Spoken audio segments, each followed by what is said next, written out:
আচার খাবে আপু? তোমার জন্য এনেছি। মিহু বয়ামটা হাতে নিয়ে বলল। আচার দেখে লোভ সামলাতে পারি না, ছোট থেকেই। এই মুহূর্তে এটারই অভাব বোধ করছিলাম। ধন্যবাদ আমার লক্ষ্মী ভাই। সায়র মিহুর পাশে বসলো, চিন্তিত হয়ে বলল। আচ্ছা আপু, আমি মেয়ে বাবুর মামা হব নাকি ছেলের বাবু? চাচ্ছু মামা একসাথে হয়ে যাচ্ছে। আমি কি বুড়ো হয়ে গেলাম আপু? চাচ্চু মামা হওয়ার সাথে বুড়ো হওয়ার সম্পর্ক কি? কি সব উদ্ভট চিন্তা ভাবনা করছিস? চাচ্চু মামা হলে বয়স বেড়ে যায় না। শুনলাম আরিয়া আর মারিয়া আসছে। তুই গিয়ে এগিয়ে নিয়ে আয় তো ওদের। বোনের কথা শুনে সায়র একটু খুশি হয়ে গেল, কিন্তু পরক্ষণেই মন খারাপ করে বিড়বিড় করে বলে। দুইটার একসাথে আসার কি দরকার? আরও তো আমার পিছু ছাড়ছে না, চিপকে থাকবে সবসময়। অথচ আমার পছন্দ মারুকে। মারুর চোখে এক অদ্ভুত মায়া আছে, থাকেও কত শান্তশিষ্ট। গায়ে পড়ার স্বভাব একদম নেই, কিন্তু আরোর অত্যাচারে শান্তিতে দেখতেও পারবো না মারুকে। কপাল, জীবনটাই লস প্রজেক্ট। মিহু সায়রের কথা শুনে বিষম খেলো। আড়ালে তাহলে এই চক্কর চলছে? তাহিয়া বেগম দৌড় পানি এনে মিহুকে খাইয়ে দিল। শরীর খারাপ করছে তোর? না মা, তোমার পুত্রের কথা শুনে বিষম খেয়েছি। সায়র চট জলদি এসে মিহুর মুখ চেপে ধরল। বুঝে গেছে মিহু তার কথা শুনে ফেলেছে। ক্যাবলা কান্তের মতো হেসে ব্যাপারটা মায়ের থেকে গোপন করলো। আপু, যা শুনেছো শুনেছই, হলেও কারোর সামনে উচ্চারণ করবে না, তাহলে আমি তোমাকে রোজ রোজ আচার এনে দেবো। তুই আমাকে আচারের লোভ দেখিয়ে ইটিস পিটিস করবি ভেবেছিস? মিলান কণ্ঠে সায়র বলে। আপু, তুমি তোমার ভাইকে এই কথা বলতে পারলে? তুমি জানো আমি কত ভদ্র, কোনো মেয়ের দিকে তাকাই না। কথা বলা তো দূর, মাত্র হৃদয় কাননে একটা ফুলের কলি ফুটবে ফুটবে অবস্থায় ছিল, সেটাও তুমি নিজ হাতে ছিঁড়ে ফেললে। কলি না হলে ফুল ফুটবে কি করে? মিহু আচার খেতে খেতে বলে। থাপ্পড় জিনিস চিনে থাকলে চুপচাপ পড়াশোনা কর। হৃদয় কা হৃদয় কাননে কলি ফোটার দরকার নেই। সোজা বিয়ের ফুল ফুটাবো। এবার যা, দুষ্টু বুদ্ধি দুষ্টু বুদ্ধি ঝেড়ে ফেল মাথা থেকে। দুঃখী দুঃখী ভাব করে চলে গেল দুইটাকে আনতে। বিকেলে খাওয়া দাওয়া করে সন্ধ্যার দিকে সবাই চলে গেছে। মিহুদের বাড়ি থেকে থেকেছে শুধু সায়র। ঋতুকে সৌম্যতার ফ্ল্যাটে নিয়ে গেছে। আর কতদিন বউকে শ্বশুর বাড়িতে রাখবে, তাই আজ নীরবদের বাড়ি থেকে আসার সময় নিতুকে নিয়ে ফ্ল্যাটে উঠেছে। রাত 11টা প্রায়। দরজার খটখট আওয়াজে সতর্ক দৃষ্টি মেলে সম্মুখে চেয়ে আছে মিহু। ব্ল্যাক হুডি পরে ঢুকছে এরিস। লাইটটা অন করতে যেও হলো না। ওয়াশরুম থেকে ফ্রেশ হয়ে এসে বেডের একপাশে শুয়ে পড়ল। আশ্চর্য হলো মিহু, তার দিকে পিছন ঘুরিয়ে শুয়েছে। ঢং দেখে বাঁচি না, কাল তো ঠিকই আমার কাছে এসে শুয়েছিলি। আজ দূরে শোয়ার মানে কি? রাগ কি এখনো কমেনি? মিহু এরিসকে পিছন থেকে জড়িয়ে ধরে পা তুলে আরামসে শুয়ে নাক টেনে প্রাণ ভরে স্মেল নিচ্ছে। এরিস নামিয়ে দিল মিহুর হাত পা। হতবাক মিহু অবাক চোখে দেখছে। ভেংচি কেটে আবারও আগের মতোই জাপটে ধরলো। আবারও এরিস একই কাজ করলো। মিহু বুঝে গেছে এসে রাগের মাত্রাটা এখনো কমেনি। ঠোঁট ফুলিয়ে একটা বুদ্ধি বের করে সেটা প্রয়োগ করার জন্য উদ্ধত হলো। ঠ্যাস দিয়ে বলল। আজকাল মানুষের অনেক প্রেমিকা আছে, তাই তো আমার দিকে ফিরেও তাকায় না। বুঝি বুঝি সব বুঝি, মানুষের ভাব বেড়ে গেছে। এখন আর আমাকে মনে ধরে না। আশেপাশে সুন্দরীদের দেখেই চোখের তৃষ্ণা মিটে যায়। তবুও এরিসের কোনো রেসপন্স মিলল না। ঠোঁট কামড়ে নিজেকে সংবরণ করছে এরিস। সে চাইছে মিহু নিজ থেকে তার কাছে আসুক, তার কাছে অনুতপ্ত হয়ে মাপ চাক, কিন্তু এমনি তো করছে সম্পূর্ণ উল্টো। কাঁদো কাঁদো ফেস করে মিহু উঠে বসলো। জান, একটু আদর করো আমায়। ও হ্যান্ডসাম স্বামী, একটু বুকে নাও না আমায়। এরিস তড়িৎ গতিতে উঠে বসলো, ব্যস্ত কণ্ঠে। তুমি আজকেও মদ খেয়েছো? কাল কতবার নিষেধ করেছি। তুমি কি আমাদের সন্তানটাকে চাইছো না? মার খেতে যাও আমার হাতে। কি বলছো এসব? আমি আজকেও মদ খেতে যাব কেন? একবার ভুল করেছি তাই বলে বারবার করব? আমি সুস্থ স্বাভাবিক সন্তান চাই, আর এরকম ভুল করব না, প্রমিস। মাফ চাচ্ছি। তবে এরিস শান্ত হলো না। মিহুর মুখের গন্ধ শুকলো। ঠোঁটে ঠোঁট রেখে বোঝার চেষ্টা করলো মিহু আসলেই মদ খেয়েছে কিনা। আপনার এরকম কেন মনে হলো আমি মদ খেয়েছি? এই স্বস্তির নিঃশ্বাস টেনে বলে। তুই সম্বোধন করে জান বলে ডাকলে, তাই ভেবেছি হয়তো আজও উল্টাপাল্টা কিছু খেয়েছো। কাল মাতাল অবস্থায় যা সব বললে আমাকে ভাবলেই হাসি পায়। কি বলেন? তুমি করে জান বলে ডেকেছিলাম? আমার তো কিছু মনে পড়ছে না, মাত্র ডেকেছি তো আপনার রাগ কমাতে। বলেছিলে, জান কলিজা সবই ডেকেছিলে, কিন্তু মাত্র আবার আপনিতে চলে গেলে কেন? তুমিটাই দারুণ মানায়, ভীষণ ভালো লাগে তোমার মুখ থেকে তুমি ডাক শুনতে। ট্রাস্ট মি হার্টবিট, এভাবে বললে জীবনেও রাগ করে থাকতে পারবো না। মিহু হেসে কুটি কুটি একটা টুটকা শিখে গেল বরের রাগ কমানোর মেডিসিন হিসাবে। এরিসও হাসলো। ধীরে ধীরে তার লিটল বউটাকে কি করে দুর্বল করা যায় তাই করছে, বুঝে নিচ্ছে সব। মিহুকে বুকে টেনে শুয়ে পড়ল। নরম ঠান্ডা হাত দুটি নিজের বাহু টরে নিয়ে দুটো চুমু খেলো। কপালে গাঢ় চুম্বন করে মনের সব ক্লান্তি দুশ্চিন্তা সব ছেড়ে ফেলে অক্ষিতই বন্ধ করলো। মিহু তার প্রেমিক পুরুষের বুকে মাঝে চিবুক ঠেকে ডিম লাইটের আলোয় প্রিয় প্রেমিক পুরুষের ভালোবাসা উপভোগ করছে। এক প্রবাহমান বিশাল নদীর নিকটবর্তী একটি 8 তলা বিশিষ্ট একটা বিল্ডিং। সেই বিল্ডিংয়ের 5 তলার ফ্ল্যাটে থাকে সৌম্য। নদীটিতে যতদিন পানি প্রবাহ চলমান থাকে মানুষের আনাগোনা একটু বেশি লক্ষ্য করা যায়। সারি সারি নৌকা বাঁধা, নৌকা ভাড়া নিয়ে অসংখ্য নরনারী নৌকা ভ্রমণ উপভোগ করে পানির গভীরতার সাথে ভালোবাসার গভীরতাও ব্যাপক বিস্তার করে। জানালা দিয়ে দূর থেকে নদীর অপরূপ সৌন্দর্য দেখছে নিতু। শীতের সকাল, সৌন্দর্যের আলোক রোশনি সবে মাত্র উঁকি দিচ্ছে। জানালার পর্দাটা টেনে দিয়ে কিচেনে চলে গেল নিতু। গিয়ে দেখে সৌম্য রুটি বেলছে। অবাক চোখে তাকালো, যেন সে এতটাও আশা করেনি। দরজায় হেলান দিয়ে দাঁড়ালো সে। অপ্রত্যাশিত ঘটনা তার কাছে। রানও পারে, সে নিজের চোখে না দেখলে হয়তো বিশ্বাসই করতে পারত না। রুটি বেলার ফাঁকে ফাঁকে তরকারিও নাড়াচাড়া দিয়েছে, যেন তার খুব তাড়া। রাঁধুনিতে ড্রেস পরেছে। নিতুর দিকে চোখ বলে মৃদু হেসে বলে, শুভ সকাল, এখনই উঠে পড়েছো?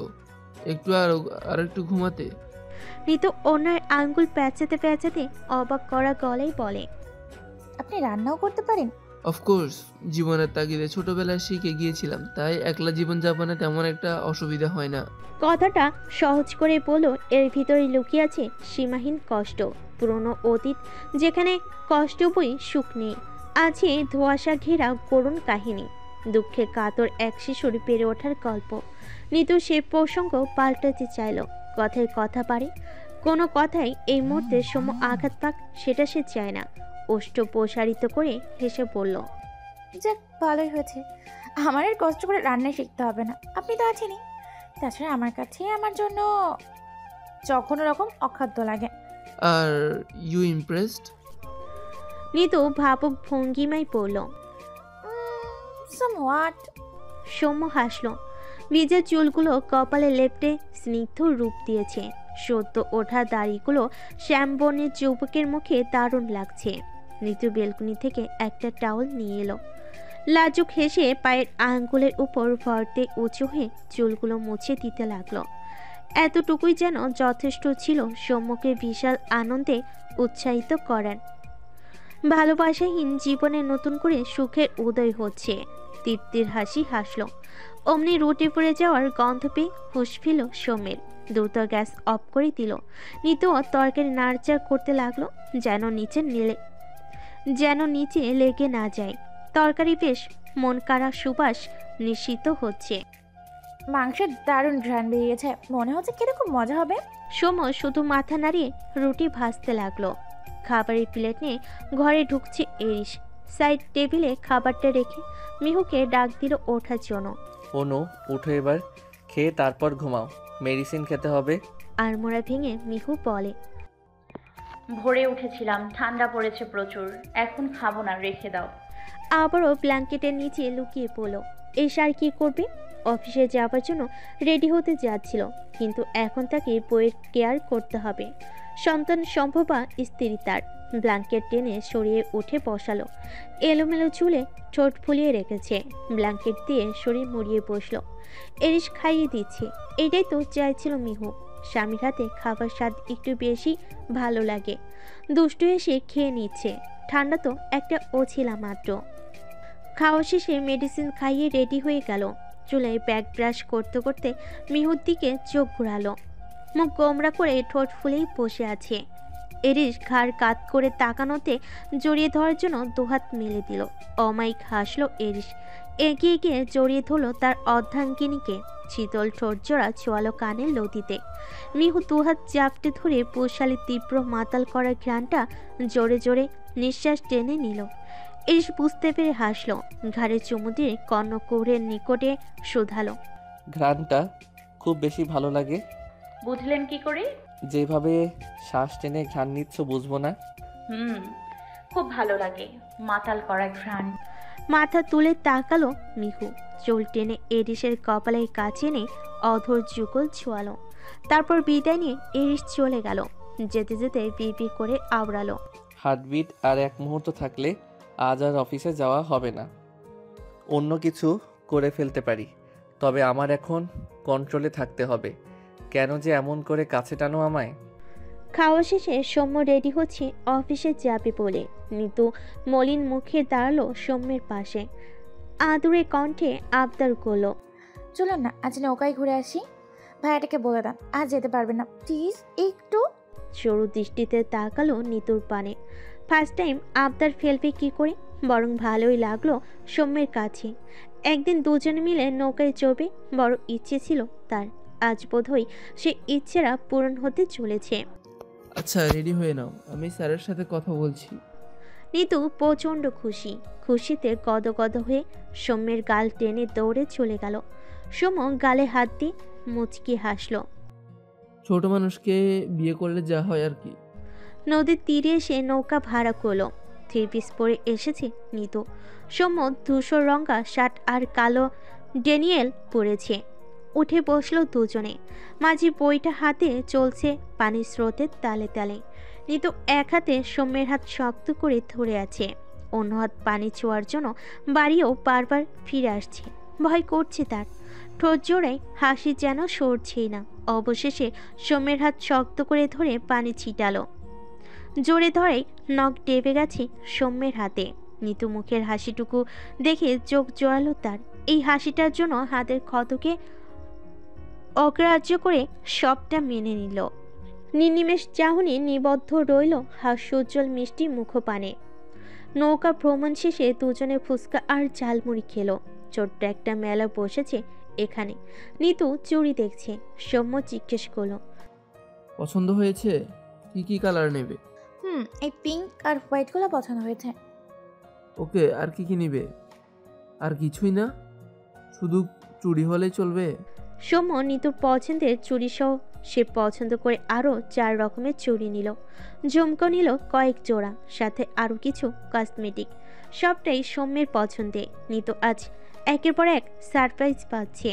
তাকে আরও এক ধাপ অবাক করে দিয়ে মার্কেটে নিয়ে গেল। 3টে শাড়িও কিনে দিল। অবশ্য নিতু নিতে চায়নি, কিন্তু সৌম্যের বিবেকে বেশ বাজছে। তার স্যালারি বেশ অংশ টাকাটাই রয়ে গেছে জমানো। বিয়ের পর আজও নিজের বউকে কিছু দেয়নি। এবার থেকে পড়াশোনার খরচ সহ সব খরচই বহন করবে বলে ঠিক করলো। সারাদিনটা তাদের আজ অনেক সুন্দর করে স্মৃতিময় স্মরণীয় দিন কেটেছে তাদের।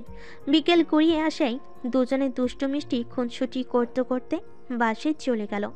পুরোটা সময় দুজন দুজনার হাত ধরে হেঁটেছে। সময় খুব তাড়াতাড়ি অতিবাহিত হয়। সময়ের সাথে পাল্লা দিয়ে চলে যায় মানুষের নিত্যদিনের জীবনধারা। ক্যালেন্ডারে পাতা উল্টে গেছে আরও 4 মাসের বেশি সময়। পরিবর্তন হয়েছে কালের। ঘড়ি কাঁটা তার নিজস্ব গতিতে চলছে। চোখের পলকে বছর চলে যায়। অনেক কাজ করব বলেও করা হয় না। ভালোবাসার ধরন বদল হয় সময় বাড়ার সাথে সাথে। ঋতু পরিবর্তন ঘটে তীব্র গরমে রূপান্তরিত করেছে। ঋতুর পরিবর্তন ঘটে তীব্র গরমের রূপান্তরিত করেছে। আজ শনিবার দুপুর 2টা প্রায়। বেলকুনিতে বসে চুল আসে বেনুনি গাচ্ছে মিহু। 6 মাস চলছে প্রায়। পেটটা আগের থেকে খানিকটা বড় হয়েছে। যত্নের কোনো কমতি নেই তার। মমিতা এক বাটি ফল কেটে নিয়ে আসলো মিহুর ঘরে। নে ধর বাটিটা, কিছু লাগলে বলিস। আপু, এই সময় এসব এনেছো কেন? সারাদিন কি শুধু খেয়েই যাব? খাওয়ার প্রয়োজন আছে তাই খাবি। দীর্ঘশ্বাস টেনে আহাবরও পড়ল। ভবিষ্যৎ অতিথি যে আসবে সে যেন সুস্থতা নিয়ে আসে। তাই মায়ের যথেষ্ট কেয়ারফুল থাকতে হবে। আমার পরে বিয়ে হয়ে তুই আর ঈশা কনসিভ করে ফেললি। আমি এখনো পারলাম না। মা হওয়ার ভাগ্য হয়তো আমার নেই। মিহু মিলান কণ্ঠে সান্ত্বনা স্বরূপ বলে। এভাবে বলছো কেন আপু? আমার সন্তান কি তোমার সন্তান না? তোমাকে সে বড় মা বলে ডাকবে, তুমিও মা হবে। প্রপার ট্রিটমেন্ট করো প্রত্যয় ভাইয়াকে বলে। কখন ভাগ্য বদলে যায় বলা তো যায় না। তোমারও হবে, আমি আন্টি প্লাস কাকিমা হব, দেখে নিও। ফিসেল হাসলো মমিতা। হাসিটা কৃত্রিম, ভেতর থেকে আসেনি বোধহয়। কথাগুলো যদি সত্যি হতো তাহলে তার জীবনে আর কোনো দুঃখই থাকতো না। অমিতকে আজও দেখে এসেছে, তাই মনটা অনেক খারাপ তার। আর কিছুক্ষণ কথা বলে মমিতা চলে গেল কাপড় ধুতে। মিহু ছাদে গিয়ে এরিসের ছবি আঁকার যাবতীয় জিনিস একসঙ্গে পেয়ে আর্ট করতে বসে গেল। এসে হ্যান্ডসাম লুকে যে পিকটা সবচেয়ে সুন্দর ওই পিকটাই বের করে খুব যত্ন সহকারে মন দিয়ে আর্ট করা শুরু করলো। আর্ট করা শেষে অক্ষিতই শুরু করে খুব গভীরভাবে নজর বোলালো। কাঙ্ক্ষিত পুরুষটি তার এতটাই সুদর্শন যা সে ভাষায় প্রকাশ করতে পারে না। যাকে ভালোবাসা যায় সে যত যেমনই হোক, তার কাছে তাকে পৃথিবীর সবচেয়ে সুন্দর মানুষ মনে হয়। এরিসকে কল করলো, কিন্তু এরিস কল রিসিভ করলো না। সঙ্গে সঙ্গে রেগে গেল মিহু। মুড সুইং আজকাল তাকে চাপটে ধরেছে। থমথমে মুখ, লালচে চোখ, যেন এখনই চোখের পানি ঝরে পড়বে। অনেকগুলো কল দেওয়ার পরও যখন ধরেনি, রাগ মাথায় চড়ে বসলো। ক্ষিপ্ত মেজাজ ছবিটা নিয়ে চলে গেল ঘরে। আমার কল উঠাচ্ছে না, এত ভাব বেড়ে গেছে। আজ আসুক, বোঝাবো মজা। কি করে ওখানে সারাদিন? নিশ্চয়ই মেয়ে কলিক পেয়েছে সুন্দর সুন্দর, তাই বউয়ের কথায় হুঁশ থাকে না। যত সব, আজকে একটা হেস্তনেস্ত করেই ছাড়বো। বিকাল 4টা বেজে গেছে, এখনো আসছে না। তাকে কল ব্যাকও করছে না। আর মানতে পারলো না মিহু। ব্যাগ গোছাতে আরম্ভ করলো। ফোনটা বন্ধ করে কাপড়ে রেখে দিল। প্রত্যয় হাতে একটা প্যাকেট নিয়ে দরজার সামনে দাঁড়িয়ে আছে। মাঝে মাঝে সে মিহুর জন্য এটা ওটা নিয়ে আসে। মমিতার জন্য আনলে মিহুর জন্যও আনে। আজও তাই। মিহুকে ব্যাগ গোছাতে দেখে জিজ্ঞেস করলো, তুমি কি কোথাও যাচ্ছ? হ্যাঁ ভাইয়া, ভাবছি একটু বাড়ি থেকে ঘুরে আসবো। ওহ আচ্ছা, তাড়াতাড়ি চলে এসো কেমন? এই নাও, আসার সময় নিয়ে এসেছিলাম, খেয়ে নিও, আমি ফ্রেশ হয়ে আসি। হাসি মুখে গ্রহণ করলো মিহু। সিঙ্গারা, পেঁয়াজু এসব যেগুলো মিহুর খুব প্রিয়, তবে এসব খাবার খেতে দেয় না খুব একটা।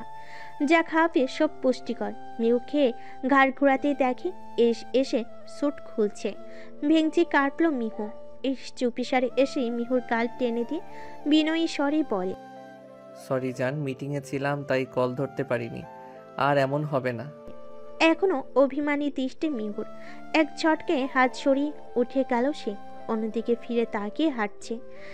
তার ব্যাগ থেকে একগুচ্ছ গোলাপ বেলি ফুলের মালা সহ দুটো আইসক্রিম বক্স বের করে মিহুর সামনে ধরল।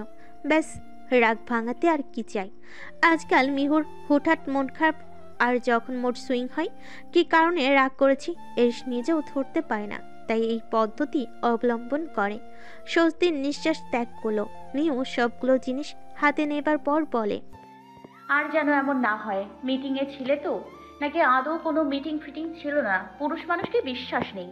তোমাকে কখনো মিথ্যা বলেছি কি? চাইলে খোঁজ নিতে পারো। হয়েছে, থাক, এখন খেয়ে আসো। বিকেলে নিশ্চয়ই খাওয়া হয়নি। আমি খেয়ে ফেলেছি, তুমি কি যাও। এরিসের সত্যি খুব খিদে পাওয়ার মিহুর খোপায় বেলি ফুলের মালাটা পরিয়ে দিয়ে নিচে চলে গেল খেতে। এদিকে মিহু উল্লাসিত হয়ে আইসক্রিমগুলো খাচ্ছে। আইসক্রিম খেতে দেয় না এরিস, যদি ঠান্ডা লেগে যায়। আজ সকালে খুব করে বলে দিয়েছিল, তাই এনেছে। আগে থেকে খুব গুলুমুলু হয়েছে মিহু। রাতে ড্রয়িং রুমের সোফায় বসে বাচ্চার নাম ঠিক করছে, যে মেয়ে হলে কি নাম রাখবে আর ছেলে হলে কি নাম রাখবে। নাম ঠিক করা নিয়ে এক পর্যায়ে দুজনের ভিতর তুমুল ঝগড়া বেঁধে গেল। এরিস থামলেও মিহু থামার নাম নেই। রাগে বোম হয়ে গেছে। না পেরে মিহু এরিসের হাতে জোরে সোরে কামড় বসালো। মৃদু আত্মনাদ করে উঠল। রৌশনারা বেগম রান্নাঘর থেকে আসতে আসতে এরিস ব্যাপারটা ধামাচাপা দিয়ে দিল। কাদর চোখে বিড়বিড়িয়ে বলল, প্রেগনেন্ট মহিলাদের ঘন ঘন মন পরিবর্তন হয় জানতাম, তবে আমার বউয়ের মন তো সেকেন্ডে সেকেন্ডে পরিবর্তন হচ্ছে। এই রোগ সারানোর উপায় কি? এই অসুখের মেডিসিন কি তবে চুমো? অমনি কল আসলো মিহুর ফোনে। তাকে আর উঠে যেতে দিল না এরিস। ডিভাইনে ফেলে রেখেছিল এরিস নিয়ে কি আসলো। কল ধরার পর মিহুর মুখের এক্সপ্রেশনটাই চেঞ্জ হয়ে গেছে। সন্ধিয়ান দৃষ্টিতে তাকালো এরিস। মিহু উঠে দাঁড়িয়ে বলল, আমি ফুপি হয়েছি, ভাবির ছেলে বাবু হয়েছে। আমি এক্ষুনি যাব। মা, বাবা, আপু সবাই রেডি হন, এক্ষুনি যাব হাসপাতালে। হম্বিতম্বি করে ছুটল মিহু। আত্মহরা খুশিতে কয়েক ধাপ সিঁড়ি ডিঙানোর সময় হঠাৎ পা পিছলে পড়ে যেতে নিল। কিন্তু ভাগ্যবশত এরিস তার দুরন্তপনা বইয়ের পেছন পেছন ছিল, তাই খপ করে ধরে আশঙ্কি খুব শক্ত করে জড়িয়ে ধরল। রাশভারী গলায় ভয়। এখনই তো পড়ে যাচ্ছিলে, এত তাড়াহুড়োর কি আছে? আমি আছি তো। ফুপি হওয়ার আনন্দে নিজের বেবির কথা ভুলে যেও না। সব সময় কিন্তু সেভ করার জন্য আমি থাকবো না বলে দিলাম। আর কবে তুমি যত্নশীল হবে বলো তো? নেক্সট টাইম ভুল করলে কিন্তু মায়ের খাবা বলে দিলাম। মিহু স্পষ্ট শুনতে পারছে এরিসের হৃৎপিণ্ডের দ্রুত গতি ধুকপাকা। কান পেতে বোঝার চেষ্টা করে কি অনুভূত হচ্ছে অপর পক্ষের। এটাই বুঝি ভালোবাসা। একে অপরের বিপদে হৃৎপিণ্ড কেঁপে ওঠে, ব্যাকুল হয় মন, অস্থির হয় কায়া। ভয় সে নিজেও পেয়েছে। আসলে দিন দিন অতিরিক্ত আদর পেয়ে বড্ড আদুরি হয়ে গেছে, তাই এদিক সেদিক খেয়াল রেখে চলতে হয় না। শেরভিলায় হাসি আনন্দে পরিপূর্ণ। নতুন অতিথির আগমনে আমোদ আহ্লাদে ঈষৎ উৎসবে নাই রমরমা আমেজ। চোখে মুখে উল্লাসিত মনোভাব। বাবুকে সবাই এক একে কোলে নিচ্ছে। বাবুর অবুজ অঙ্গভঙ্গি সবাইকে খুশি করছে। নিজেদের মন মতো ধরে নিচ্ছে সেই অঙ্গভঙ্গির ব্যাখ্যা। ঈশা শুয়ে আছে, শরীর দুর্বল, তবুও মুখের হাসি যেন ফোরাপা নয়। সৌরভ বাবুকে কোলে নিয়ে এটা সেটা যা আসছে মুখ দিয়ে বলে বাবুকে হাসানোর চেষ্টা করছে। তাহিয়া বেগম এই রুমের সোফায় বসে বাপ ছেলে কর্মকাণ্ড দেখছেন, আর শ্যামলী বেগম বাবুর ভিজানো কাঁথা ধৌত করছে। নিতু হেলান দিয়ে বসে বই পড়ছে। বাবুর কান্নার আওয়াজে সকাল সকালে ঘুম ভেঙেছে মিহুর। গত দুই দিন হলো এসেছে এই বাড়িতে। তাকে হাসপাতালে নেয়নি, কারণ হাসপাতালে এক ধরনের ঘ্রাণ থাকে। মিহু এই মুহূর্তে সেটা সহ্য করতে না পেরে বমি করতে পারে। এমনিতে সে একটি কিছু হলেই বমি করে দেয়, তাই এরিসার নিয়ে যায়নি। মিহু আড়মোড়া ভেঙে উঠে বসে চোখ ডলতে ডলতে ওড়নার সন্ধান করে। সকালে কিরণ ছড়িয়ে চারিদিকে পুলকিত। ঘুম জড়িত গলায় এরিসকে উদ্দেশ্য করে বলে, বাবু উঠে গেছে বোধহয়, রাতে তো কোলে নিতে পারিনি, এখন যাই তাহলে। এস ঘুমের ঘরে মিহুর কোলে মাথা রেখে হালকা বাঁধনে পেট জড়িয়ে ধরে বলল, এখন মাত্র 6টা বাজে, আর একটু ঘুমাও। কোলে নেবার জন্য সারাদিনই পড়ে আছে। ওখানে সবাই আছে তো? না, পড়ে গেলে হবে না তো, আমাকে এক্ষুনি যেতে হবে। ভুরুদয়ের মাঝে কিঞ্চিত চিন্তার ভাঁজ বলো এরিস। ঘাড় কাত করে সন্ধিয়ান কণ্ঠে বলে, এখন না গেলে কি হবে? মিহু হেসে ন্যাকা স্বরে বলে, বাবু তার ফুপিকে চাইছে। দেখো না কেমন করে কেঁদে আমাকে সিগন্যাল দিচ্ছে, ফুপি তুমি আসো, আমাকে কোলে নাও। মুচকি হাসলো এরিস আহ্লাদি বইয়ের আহ্লাদি কথায়। গোল লং জামাটা ঘুমের ঘরে অনেকটাই উপরে উঠে গেছে। ইস আরেকটু উপরে তোলে গোল উঁচু পেটটা দৃশ্যমান করলো। কান পেতে শুনতে চাইছিল ভিতরের আরেকটা প্রাণের অস্তিত্ব। আলতো করে ঠোঁট ছোয়ালো, যেন নিজের সন্তানকে গভীরভাবে উপলব্ধি করছে। আবারও কান পেতে শুভ সকাল জানালো অনাগত সন্তানকে। মিহু কুটি কুটি হাসছে, কারণ এসের খোঁচে খোঁচে দাড়িতে তার প্রচণ্ড সুরসুরি অনুভব হচ্ছে। আজব, হাসছো কেন? মিহু হাসি থামিয়ে বলে, এমনি। কেন, হাসতে কি মানা? এত বেশি বুঝো কেন? মুখ ফুলালো মিহু। এরিসকে সরিয়ে উঠে যেতে নিলে এরিস এক চুল পরিমাণও সরল না। এরিস নেশাথুর কণ্ঠে বলল, রাগ করলে তোমাকে আরো বেশি কিউট লাগে বেবি। ইচ্ছে করে সকাল সন্ধ্যা চুমু খাই। আর রাগ করে থাকলো না মিহু, হেসে ফেল। মেকি চোখ রাঙিয়ে ফ্রেশ হয়ে চলে গেল ঈশার রুমে। গিয়ে দেখে বাবুকে তাহিয়া বেগমের কোলে নিয়ে বসে রয়েছে। পা টিপে টিপে মিহু বাবুর কাছে গেল।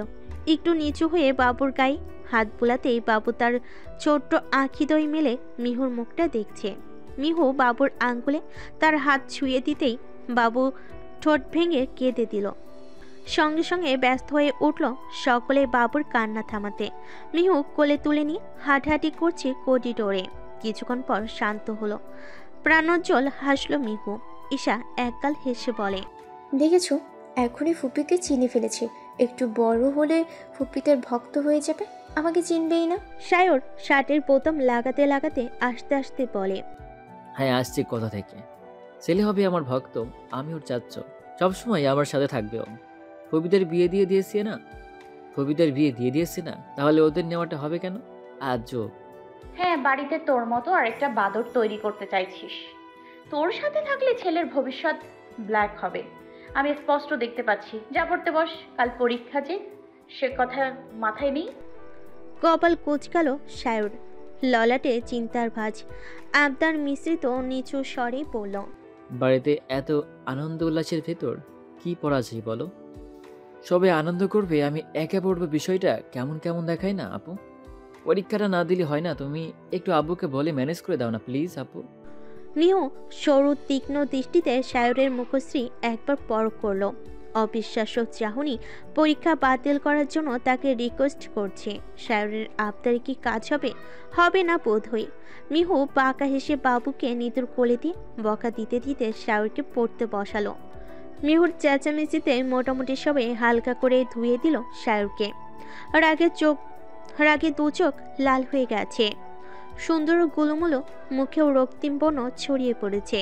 ওই বিমান নিয়ে স্থির হয়ে বসে শুধু বইয়ের পাতা উল্টাচ্ছে। মিহু মুখ গম্ভীর করে রেখে হাতে খাবারের প্লেট নিয়ে ভাইয়ের রাগ ভাঙানোর জন্য উদ্ধত হলো। খেয়ে পড়তে বস। খাবো না, কেউ তো আর আমার আদর করে না। মিহু এক লোকমা ভাত সায়রের মুখের সামনে ধরল। কয়েক সেকেন্ড সায়র তাকিয়ে থেকে কোনো কথা ছাড়াই খেয়ে নিল। খিদে পেয়েছিল তার, আবার অনেক দিন পর বোনের হাতে খাওয়ার সুযোগ পেল। ঈশার ছেলের নামকরণ অনুষ্ঠান শেষ করে আজ মিহু আর এরিস বাড়িতে ফিরেছে। নাম রেখেছে সোহান শেহেন ইয়াস। বিকেলবেলা ফিরেছে তারা। এখন বাজে রাত 9টা। এরিস বেলকুনিতে বসে ল্যাপটপে অফিসের কাজ করছে। হাতে থাকা বস্তু থেকে উঠছে নিকোটিনের বিষাক্ত ধোঁয়া। সিগারেটের সুকটান দিয়ে চিন্তা দূর করতে চাইছে। বিজনেসম্যানদের কাজের ক্ষেত্রে প্রচুর প্রেশার ফেস করতে হয়, সেই চিন্তার লাঘব করতে চাইছে। আর চোখে একবার দেখে নিল মিহু ঘরে আছে কিনা। না, মিহু নেই। নিশ্চিত হলো কিছুটা। কারো কল আসার কথা বলতে শুরু করলো অফিসের কাজ নিয়ে। কিছুক্ষণ পর কল কেটে দিয়ে সিগারেটে আবারও সুকটান দিয়ে রুমের দিকে ফিরে তাকাতেই কিঞ্চিত ভরকে গেল এরিস। ঘাবড়ে গিয়ে দৌড়ত, সিগারেট পিছনে লুকিয়ে রাখলো। কোমরের হাত গুছিয়ে দাঁড়িয়ে তীক্ষ্ণ দৃষ্টি সম্মুখের মানুষটির দিকে রেখে দাঁড়িয়ে আছে মিহু। চোখ দুটোতে হালকা অশ্রুকণা চিকচিক করছে। তস্ত্র ব্যস্ত এরিস তড়িঘড়ি করে সিগারেট ফেলে মিহুকে শান্ত করতে কিছু শুধাবে তার আগে মিহু ঝাঁঝালো কণ্ঠে ক্ষুব্ধ মেজাজি বলল, জানি এখন বলবে বেশি না, অল্প একটু খেয়েছো। তাহলে এত ধোঁয়া উঠছিল কোথা থেকে? বিশ্রী গন্ধ বা কোথা থেকে আসছে?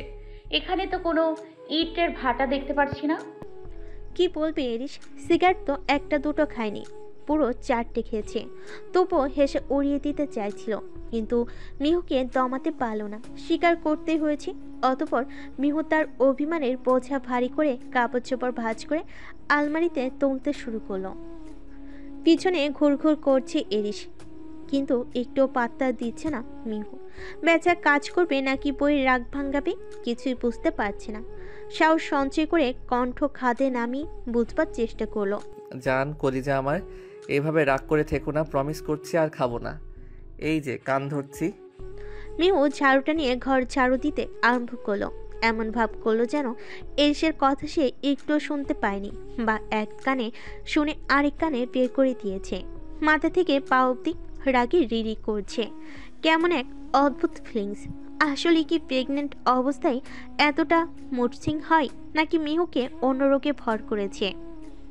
আবারও এরিসের আকুলতা, ব্যাকুল হৃদয় অসহায় কণ্ঠে শুধালো, একটু শুনো না হার্টবিট, শাস্তি দাও।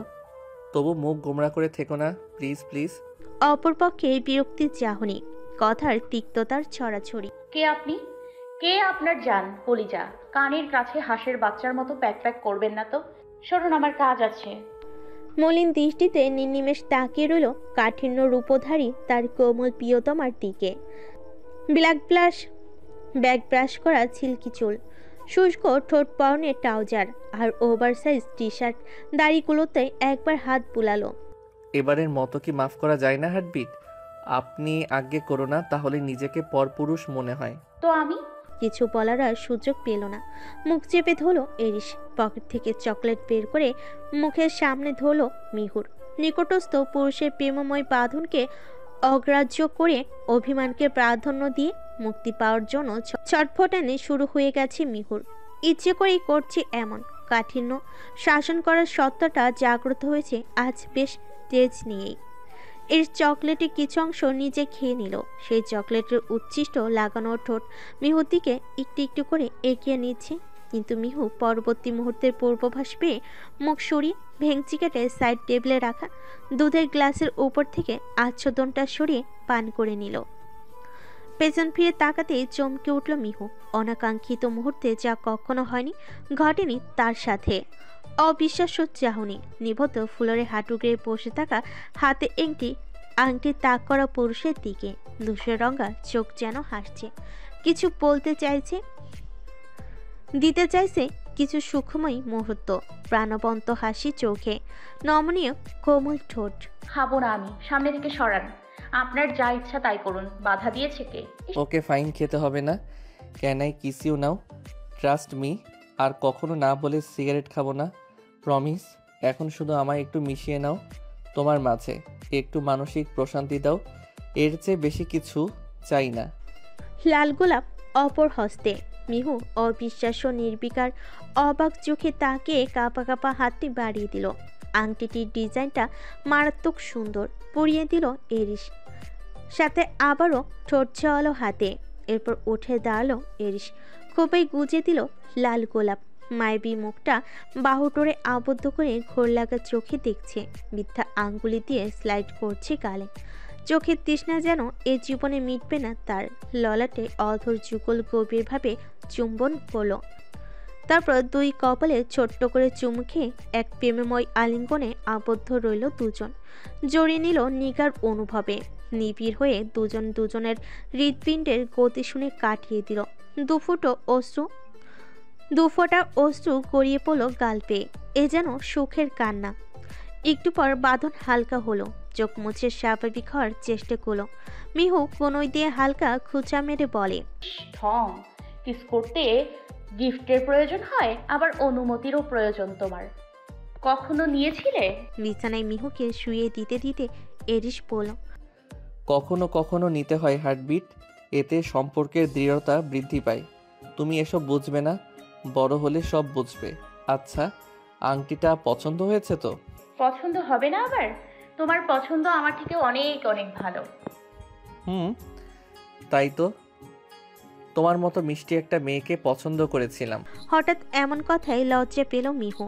নিঃশব্দে ঠোঁট এলিয়ে হাসল। ওনা দিয়ে মুখ ঢেকে লজ্জায় লুকাবার প্রয়াস করল। সোনালি প্রভাত। ছাদে ছোট ফুলের বাগানের নিকট দোলনাতেই বসে কফির কাপে ঠোঁট ছোঁয়ালো মিহু। জিহ্বায় তিক্ত স্বাদ অনুভূত হতেই হুড়মুড়িয়ে উঠে একটু দূরে গিয়ে গড়গড় করে ফেলে দিল। ছাদের রেলিং থেকে পানির বোতলের সিপিটা খুলে মুখ ভালো মতো ধুয়ে নিল। মুখ বিকৃত করে বলল, কি বিশ্রী test. Without sugar black coffee মানুষ খায় কেমন করে? আমার তো বমি পাচ্ছে। আবারও দোলনায় বসে পা দুটো দোলাচ্ছে। এইসের কোনো হেলদোল দেখা গেল না। সে মন দিয়ে ক্যানভাসে পেন্টিং করছে। এক পলক মিহুর দিকে তাকাচ্ছে তো আরেক পলক ক্যানভাসে। নিখুঁত হাতে রিয়ালিস্টিক ড্রয়িং যা দেখে চোখ জড়াবে যে কারোর। আর্টে পারদর্শী কতটা তা তার অঙ্কন শৈলী দেখে বোঝা যায়। বিরক্তি দিতে চোখ মুখ কুচকে মিহু বলল, আর কতক্ষণ লাগবে? এখনো আঁকা হয়নি? আঁকা শেষ আরো 20 মিনিট আগে। তাহলে এতক্ষণ আমাকে বসিয়ে কেন রেখেছেন? এমনি দেখতে ভালো লাগছে তাই। মেয়েকে রাগ দেখিয়ে মিহু এসে ক্যানভাসের সামনে দাঁড়ালো। ঠিক যেমনভাবে বসেছিল তেমনই এঁকেছে, একটু ফোলা পেট, এ যেন প্রেগনেন্সির স্মৃতি। অপলক তাকিয়ে আছে পেন্টিংটার দিকে, ঠোঁটে মিটিমিটি হাসি। মিহুর এক্সপ্রেশন দেখে পুনরায় জিজ্ঞেস করলো, কেমন হয়েছে পেইন্টিংটা? বরাবরের মতোই অসাধারণ, অনবদ্য, অতুলনীয় সুন্দর। তোমার আঁকা ছবি আর কারোর সাথেই মেলানো যায় না, এক অন্যরকম সুন্দর।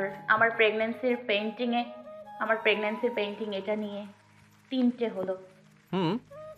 এই জার্নিতে প্রতিটা মাসে ফিজিক্যাল চেঞ্জে আমার বাবুর আম্মুর ভিন্ন ভিন্ন রূপের ছবি আঁকতে চাই। সবাই তো ফটোশ্যুট করে স্মৃতি জমা করে, আমরা না হয় দুইভাবেই স্মৃতি জমা করলাম। অমায়িক হেসে মাথা নাড়ালো মিহু। এটাই হয়তো সত্যিকারের ভালোবাসা। এমন ভালোবাসা কজনের ভাগ্যে জোটে। নিঃসন্দেহে মিহু ভাগ্যবতী। এরিশকে হালকা করে জড়িয়ে ধরে একটু নিচু হয়ে কপালে চুমু খেলো। পেটে মাথা রেখে এরিশ আবারও বেবির হার্টবিট শুনতে আগ্রহ প্রকাশ করে। বাবুর অস্তিত্ব অনুভবেই তাদের এত খুশি। যেদিন ছুতে পারবে সেই দিন হয়তো খুশি রাখার জায়গা থাকবে না। ঘোর কেটে এরিশ শুধালো, রেডি হয়ে নাও, ডাক্তারের কাছে নিয়ে যাব আজ। আচ্ছা। একজন কাজের লোককে ডেকে জায়গাটা পরিষ্কার করতে বলল। মিহু সিঁড়িতে পা রাখতেই পেছন থেকে কোলে তুলে নিল এরিশ। আশঙ্কিক কোলে নেওয়াই হক চকিয়ে গেল মিহু। পর মুহূর্তে নিজেকে স্বাভাবিক করে নামার জন্য ছটফট করেও সে কোলে করেই যেতে হয়েছে। এরিশের ইচ্ছের কাছে তার ছটফটানি ঠুনকো। আরও 2 মাস অতিবাহিত হলো। মেঘাচ্ছন্ন দিন। সকাল সকাল অভিমানী মেঘ জমেছে খোলা আকাশে। কালো মেঘেরা ভিড় করেছে।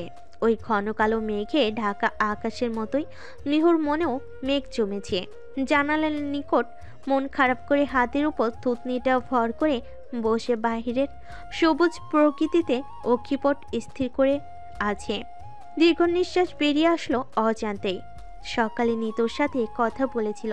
ঘুরতে গিয়েছে তারা, যাকে বলে হানিমুন। সকালে ভিডিও কলে কক্সবাজারে এসে সুন্দরতম অনুভূতি শেয়ার করেছিল 2 বোন। কথাই বেশ শেষের দিকে সৌম্য কোথা থেকে নিতুর খুব কাছাকাছি এসে নিতুকে বলছিল, ভালোবাসি ভালোবাসি ভালোবাসি। নিতু তড়িঘড়ি করে কেটে দিয়েছে। হয়তো বড় বোনের সামনে বিভ্রান্তিকর পরিস্থিতিতে পড়তে চায়নি সে বুঝতে পারেনি সৌম্য এই সময় এসে এমন কাণ্ড বাঁধাবে। প্রথমে শোনার পর মিহু বিপাকে পড়ে গিয়েছিল, কিন্তু পর মুহূর্তে কি যেন ভাবলো। সেই থেকেই মন খারাপের উৎপত্তি। এখন একা একাই বিড়বিড় করছে।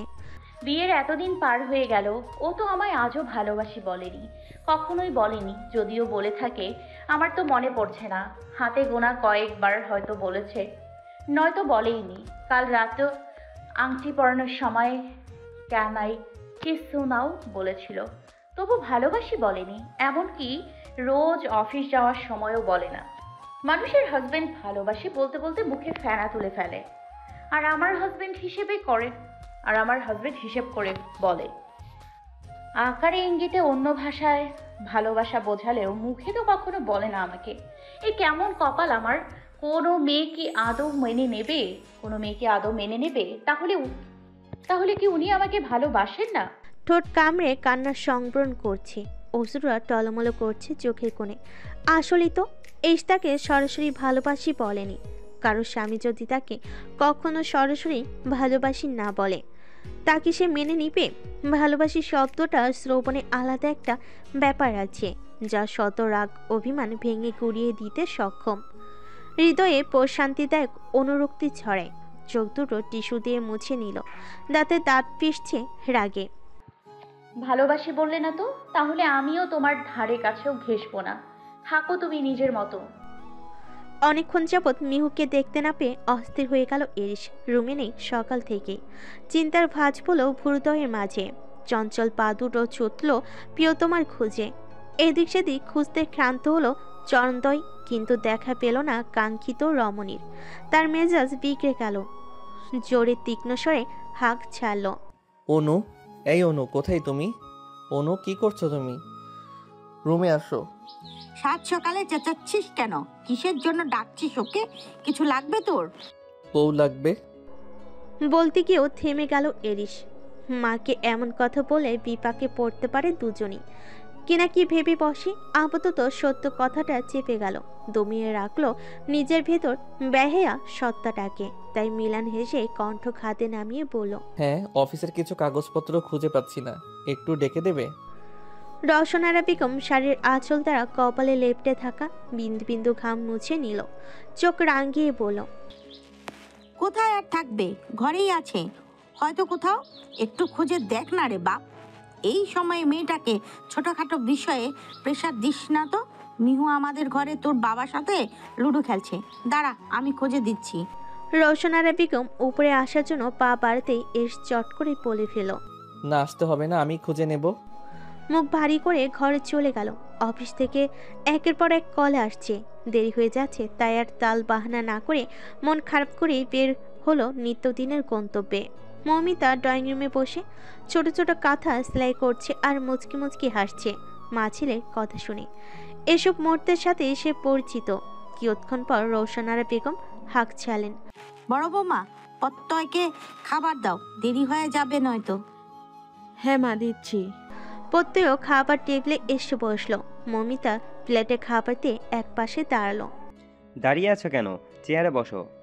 মৌমিতা মাথা নাড়িয়ে বসলো। প্রত্যয় ভাত মেখে প্রথম লোকমাটা মৌমিতার মুখের সামনে ধুলো। আগে তুমি খাও, পরে আমি খেয়ে নেব, নয়তো অফিসে যেতে দেরি হয়ে যাবে। হলে হোক, তাতে কি। নাও, হাঁ করো, চুপচাপ লক্ষ্মী মেয়ের মতো খেয়ে নাও। মৌমিতা আর কথা বাড়ল না, চুপচাপ খেয়ে নিল দুজনে। সারাদিন বৃষ্টিপাতের পর দুপুরে একটুখানি থেমেছে। দুপুরে বাড়ি চলে এসেছে সব কাজ সৌম্যকে বুঝিয়ে দিয়ে, কিন্তু এসব কোনো লাভ হলো না। সে যে মুখ ভার করে মিহু নিজের মতো কাজ করে যাচ্ছে তো করেই যাচ্ছে, এছাড়া তো দূর জোর করে কাছে টেনেও কোনো লাভ হচ্ছে না। করিডোরে ডেকে এনে দেওয়ালে চেপে ধরল মিহুকে। নড়তে পারছে না বেচারি, ছটফট করছে না, কেমন যেন মন মরা।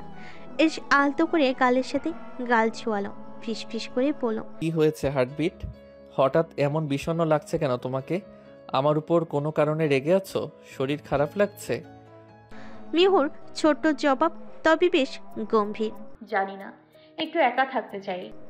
কিঞ্চিত দূরত্ব বাড়লো দুজনের মাঝে। এস বুঝতে পারলো না মিহুর কি হয়েছে, তবে এতটুকু বুঝেছে সে কোনো কারণে আপসেট। জোর করে নয়, ধীরে সুস্থে জানতে হবে কি হয়েছে।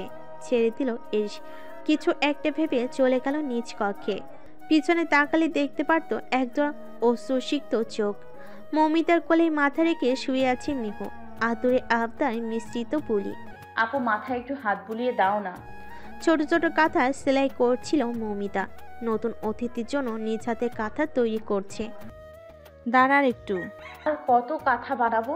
আমার বাবুটা কিন্তু ভাগ্যবান মানতেই হবে, খালামণির হাতে তৈরি কাঁথা ব্যবহার করবে। এত সুন্দর নকশি কাঁথা তৈরি করো কিভাবে?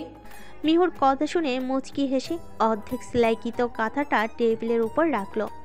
তারপর আলতো হাতে মিহুর চুলে হাত বুলিয়ে দিতে শুরু করলো। অনেক আগে দাদুর কাছে শিখেছিলাম, অনেক দিন চর্চা করা হয় না, যতটুকু মনে ছিল সেভাবেই বানাচ্ছি আমাদের পরিবারের পিচ্চি সদস্যর জন্য।